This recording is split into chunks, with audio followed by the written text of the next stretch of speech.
Hey guys, John coming to you from Evolve Custom Rod Shops, showing you how I assemble the new G2 grips by American Tackle. First thing I want to do is measure everything out. This is important. You can make reference marks with your China marker, with paint pens, whatever you want to use. But you want to double check this. The grip I'm making is going to be roughly 12 inches long. This is a matrix blank, medium heavy, 7 feet long. I have my spine marked on the blank, so that is my reference point to assembling the handle and all the components. As you can see here, I have all the components laid out in order and how I want them to be put onto the rod. First thing I want to do is scuff up where I'm going to be gluing. I just want to get the gloss off the rod. It's really all I need to do. I know some people, really hit it with sandpaper and all that. It's not really necessary. Just scuff it up, get the gloss off of it, and it'll stick forever.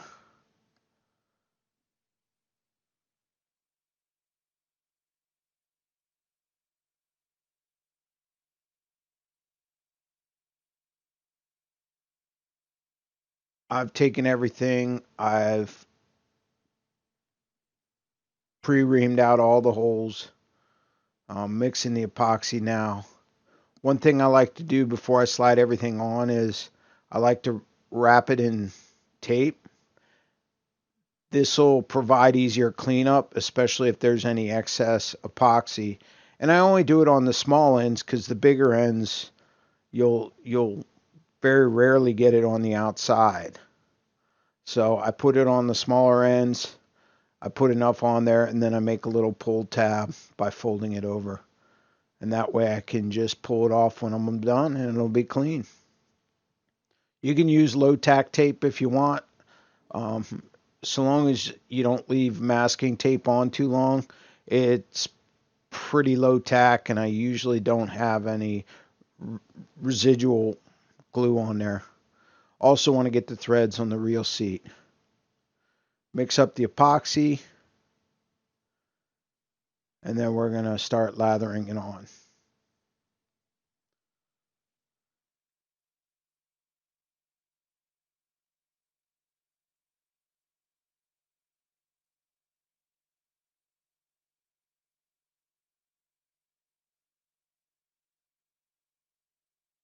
You notice I always keep a paper towel handy. This is to make sure that if I get any epoxy on my hands, I don't start tacking it all the way across the rod. Another thing is I don't like to wear gloves, so I know if I have epoxy on my fingers, I can address it and make sure I don't get it everywhere. So I need a fair bit amount here. All we're trying to do is get a good glue set under the arbor of the handle and then everything back. So take the handle, slide it down the rod. Now, the way I ream this out, I left a little bit of room. So it's not super snug, but it's not super loose. And the reason for that is I don't want to wipe all the epoxy off. I want some of this to get under the arbor. Here's another benefit to the tape is I have something to grab onto. As I push this down, I'm going to spin it into place. This will allow the epoxy to get everywhere I need it to.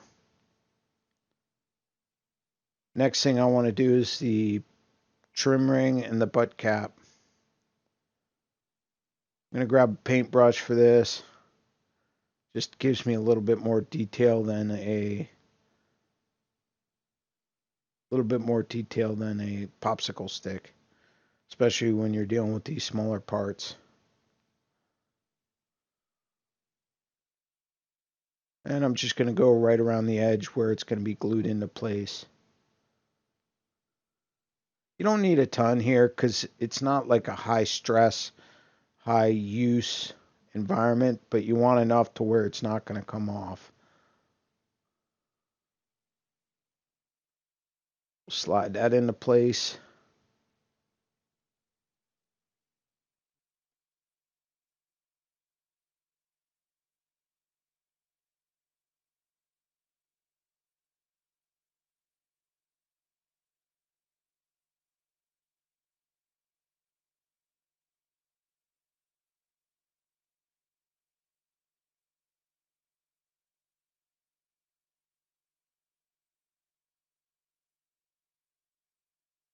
Now the butt cap, up here I'll post a link in the video to show you how I put the sticker on the end of the butt cap.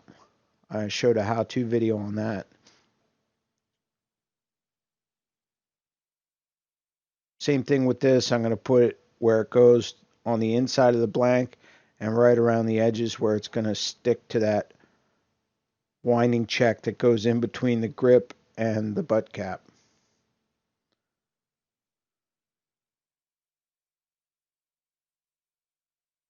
And this is where you're going to want to line up the sticker if you're trying to get it in any kind of reference point to the spine.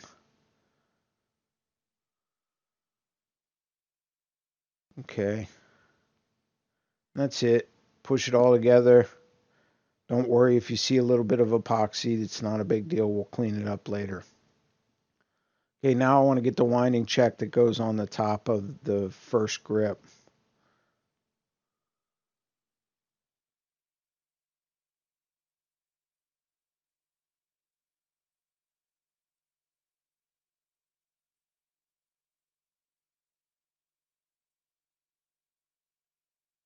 And what I'm going to do is same thing here. I'm going to take my paintbrush, put a little paste epoxy around the edge of the winding check, and right on the rod blank before it goes in. That way I can get it on both sides, between the inside of the grip and the blank.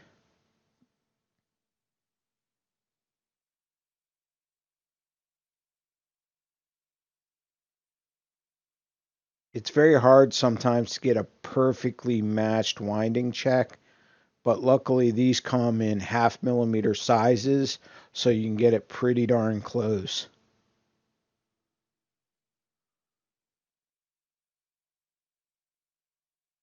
Okay. Next thing you want to do, which I made a crucial error, you want to put your next winding check on before you start putting epoxy on. Because now you're going to take the winding check, slide it down the rod, and you're going to push all this epoxy all over the place. So rather than do that, put your winding check on before you start putting epoxy for the second part of the G2 grip.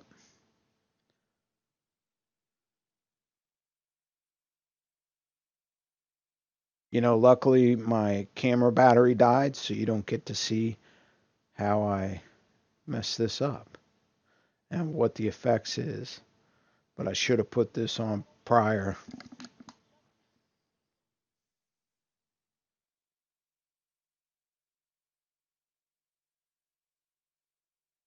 There it is. All right, so we're all together. I cleaned up the mess, and you can see here it's together. Next thing I want to do is get the epoxy on for the reel seat. I'm using an Aero CCT on this. Now keep in mind when you order these grips, they're very specific to the reel seat, okay? And it's important to know they have casting for very specific reel seats, and then they have the Aero reel seats. And each grip is different, and it's got different shapes on it, so it's important to know the difference. So I have my China marker with the mark of the spine. I'm going to line up everything where I want it and then push it all into place. Okay.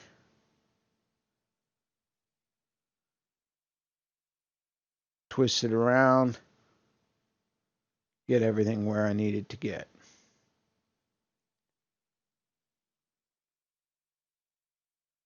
Next thing I want to do after this is I have everything lined up.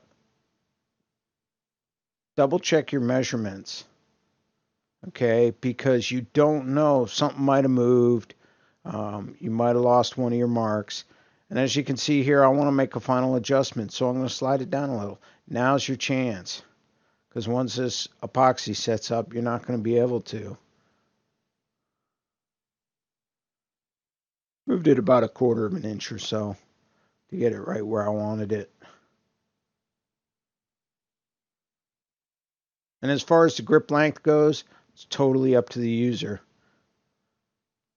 Now this winding check here is really neat because of the Unilock hood and the carbon Unilock hood. These are special winding checks that go in between the blank and that hood.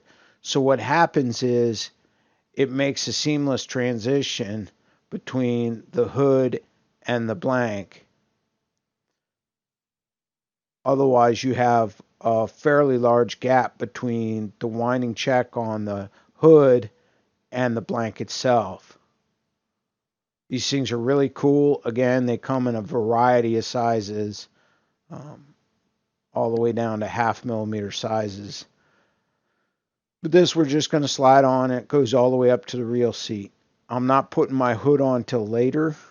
This is important because you don't want your hood to get glued into place.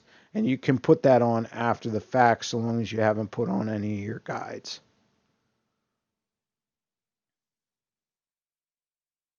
Now it's just a matter of cleaning up. Grab your rubbing alcohol, your paper towels, make sure your hands are clean, and start to clean up.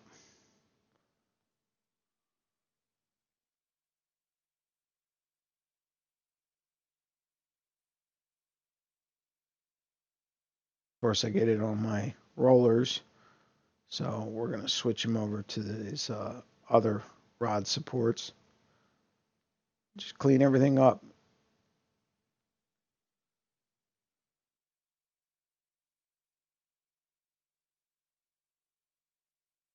As you can see, I went up the blank some. That's because my fingers got all over everything. And because I had a little epoxy on there, I just wanted to clean up the sticky parts. Now with the tape, as you notice, once I clean it up, I can just pull the tape right off and it leaves a really clean transition and there's very little cleanup.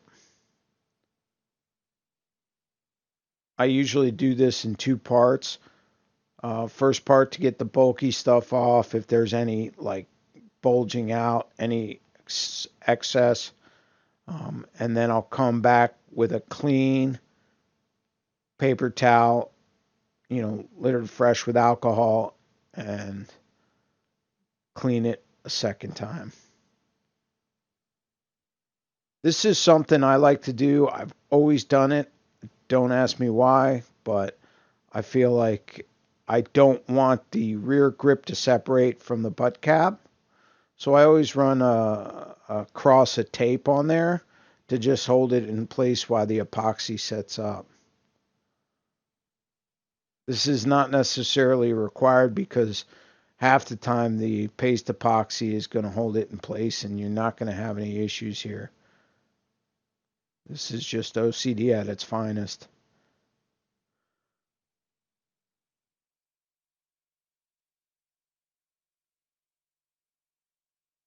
Just double checking, making sure everything's clean.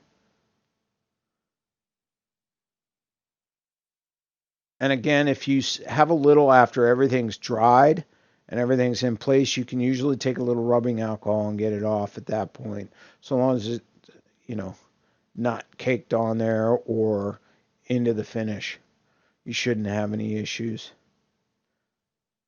Guys, I hope you found this video useful. Please like and subscribe.